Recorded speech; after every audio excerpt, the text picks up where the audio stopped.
وہ نکالنے کی کوشش کی ہے.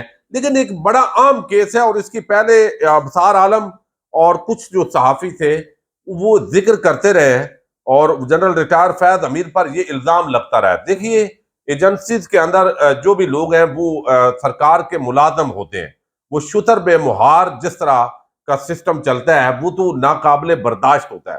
اور پھر ایسے شہری آج بھی اس طرح کی اطلاعات ہیں. جیسے ابھی آپ دیکھیں بلیو ورلڈ سٹی ہے تو آپ دیکھ لیں سعد نذیر صاحب جو ہے وہ پی ٹی آئی کے ساتھ پینگے بڑھا رہے تھے. اور ابھی جو عمران ہے نعیم وہ نون لیگ کا ایم این اے کا کینڈیڈیٹ ہے. تو جنہوں نے کاروبار کرنا ہے پھر وہ بھی اسی طریقے سے جو ہے وہ کوارڈینیٹ کر رہے ہوتے ہیں. اب یہ اربوں روپے کی انویسٹمنٹ کریں گے نون لیگ پر اور کل کو پھر وہ خربوں کی صورت کے اندر جو ہے وہ اس کو جو ہے وہ کمائیں گے. یہ چیزیں جو بڑا بزنس مین ہے اور ہمارے جو ادارے ہیں اور بیوروکریسی ہے ان کا ایک گٹھ جوڑ جو ہے وہ چلتا ہے اور یہ نظر آتا ہے بڑے شہروں کے اندر. آپ ملک ریاض کو دیکھ لیں اور باقی جتنے بھی ہیں وہ نظر آ رہا ہے. اب ٹاپ سٹی کے یہ جو مالک ہیں اور پٹواری ایک بھائی تھے نجف پٹواری یہ فیض حمید کے بھائی ہے اور بعد میں نیب تحصیلدار یہ بنے اس پر بھی بات ہوئی. تو آج جو سماعت ہے اس وقت بھی یہ درخواستیں ہوئیں لیکن میں اس کو ضرور کریڈٹ دوں گا اگرچہ یہ اب قاضی صاحب نے گونگلووں سے وہ پنجابی میں کہتے ہیں مٹی جھاڑ دی ہے اور متعلقہ فورم کی طرف کہا ہے کہ اس کو لے کے جائیں. لیکن اس کے باوجود یہ انتہائی اہمیت کی حامل ہے. اس درخواست کے اندر یہ درخواست گزار ہے معیز احمد خان جو ٹاپ سٹی ہاؤسنگ سوسائٹی کے چیف ایگزیکٹو آفیسر ہیں. اپنی درخواست میں انہوں نے جنرل ریٹائر فیض حمید کے علاوہ حساس ادارے کے 2 اعلی افسران سمیت 100 نامعلوم افراد کو فریق بنایا. درخواست میں جنرل ریٹائر فیض حمید پر الزام عائد کیا گیا کہ انہوں نے قیمتی سامان اور سوسائٹی کے ریکارڈ سے متعلقہ دستاویزات واپس کرنے سے انکار کر دیا. بعد ازاں کچھ دستاویزات حساس ادارے کے مختلف پروجیکٹس میں سرمایہ کاری کی شرط پر واپس کر دی گئی. حساس ادارے کے 2 اعلی افسران نے بذات خود 4 ٹویوٹا ریوز گاڑیاں اور جو ہے وہ آفس ریکارڈ واپس کیا. درخواست کے اندر یہ بھی الزام لگایا گیا تھا یہ ٹاپ سٹی کے مالک کی طرف سے کہ نہ صرف جبراً 4 کروڑ روپے وصول کیے گئے بلکہ چند ماہ تک آپ ٹی وی نیٹ ورک کو سپانسر کرنے پر بھی مجبور کیا گیا. یہ آپ ٹی وی آپ کو علم ہے اس پر جو ہے وہ کافی لوگ متحرک رہے. اب یہ ساری چیزیں ہیں.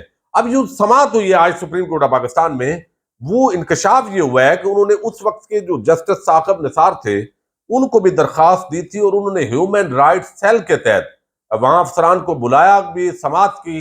پھر گلزار صاحب آئے پھر اس پر ان کو ریلیف نہیں ملا اگریوڈ پارٹی کو. دیکھیے جنرل فیض حمید ہو یا جنرل ندیم انجم ہو یا جنرل آصم منیر اور باجوہ ہوں جو بھی ہو وہ سرکار کے ملازم ہیں اور زیادتی تو کسی کو بھی نہیں کرنی چاہیے.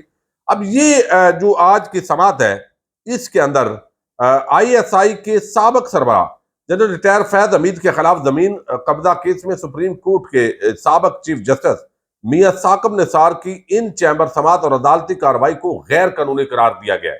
یہ ایک بڑا اقدام ہے جس پر اسپیشلی جو عطر من اللہ صاحب ہیں انہوں نے گفتگو کی ہے. سپریم کورٹ میں زمین کے قبضے کے الزام میں سابق D G I S I general Faiz Hamid کے خلاف ہیومن رائٹس کیس کی سماعت ہوئی. کیس کی سماعت چیف جسٹس قاضی فائز عیسیٰ کی سربراہی میں 3 رکنی بینچ نے کی ہے. یہ آج بھی ہیومن رائٹس سیل کے تحت سماعت ہوئی ہے. چیف جسٹس نے درخواست گزار سے مکالمہ کرتے ہوئے ریمارکس دیے کہ آپ نے درخواست میں سنگین الزامات عائد کیے ہیں. چیف جسٹس نے استفسار کیا کہ کیس میں خود پیش ہوں گے یا وکیل کے ذریعے. اس پر درخواست گزار نے جواب دیا کہ کل ہی وکیل کیا ہے اس لیے کیس کی سماعت کو مختصر عرصے کے لیے ملتوی کر دیں. چیف جسٹس نے کہا کہ التوا نہیں دیں گے ابھی تیاری کر لیں. اس کے بعد عدالت نے درخواست گزار یہ معیز احمد خان کے وکیل کو تیاری کے لیے وقت دے دیا اور سماعت میں مختصر وقفہ کیا. اب یہ وقفے کے بعد جو دوبارہ سماعت ہوئی تو اس کے اندر درخواست گزار کے وکیل نے موقف اختیار کیا کہ 12 مئی 2017 کو جنرل ریٹائر فیض حمید کے حکم پر ان کے گھر اور دفتر پر چھاپا مارا گیا. معیز احمد خان اور ان کے اہل خانہ کو اغوا کیا گیا. یعنی کنہوں نے؟ ایجنسی کے لوگوں نے. یہ اصل میں الزام ہے اس کے اندر.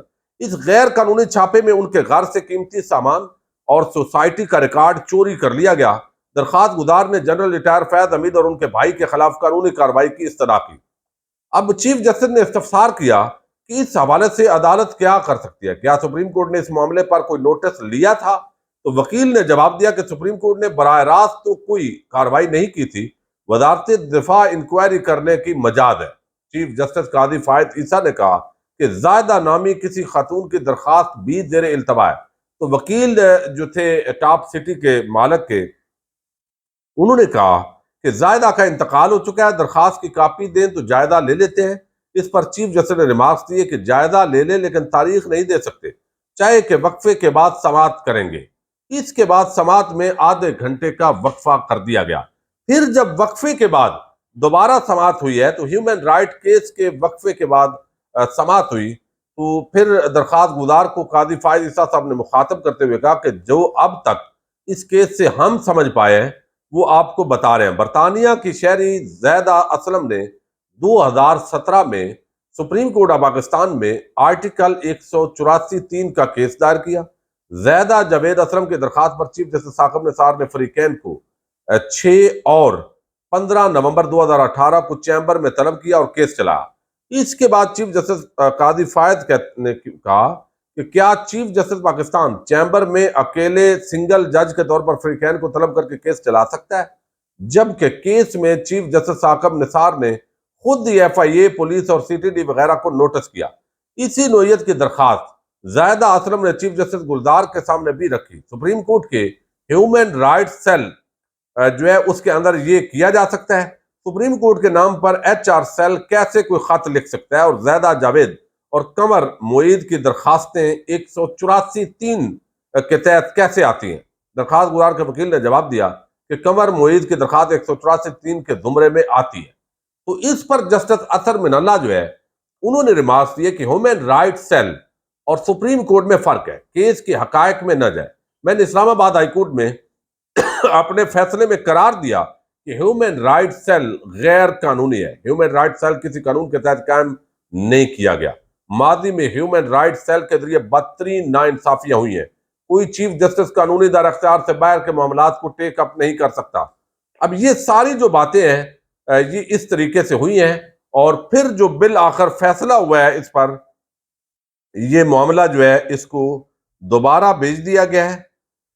درخواست میں کہا گیا ہے کہ متعلقہ فورم سے رجوع کریں، اور جو مالک ہے ٹاپ سٹی کے معیز احمد خان کی طرف سے جنرل ریٹائر فیض حمید کے خلاف اغوا، انہوں نے بتایا کہ ان کو اغوا بھی کیا گیا، ان کے 4 کروڑ زبردستی لگوائے گئے، آپ ٹی وی کو بھی زبردستی اسپانسرشپ کا کہا گیا، اور دستاویزات بھی چوری ہوئی۔ تو اس کے اندر متعدد الزامات ہیں جنرل فیض حمید کے خلاف، لیکن سپریم کورٹ نے کہا ہے کہ متعلقہ فورم سے رجوع کریں، لہذا یہاں سے معاملہ اب دوسری عدالتوں کی طرف اور انویسٹیگیشن کے اداروں کی طرف جائے گا۔ لیکن فیض حمید کے خلاف یہ جو معاملہ ہے بار بار جو ٹیک اپ ہو رہے ہیں، کیا کسی سابق جرنیل کا احتساب ہو سکے گا، یا ایک کمپین کے طور پر یہ چیزیں نون لیگ کو فائدہ دیں گی، یہ آنے والا وقت بتائے گا۔ اجازت دیجیے گا، اللہ حافظ۔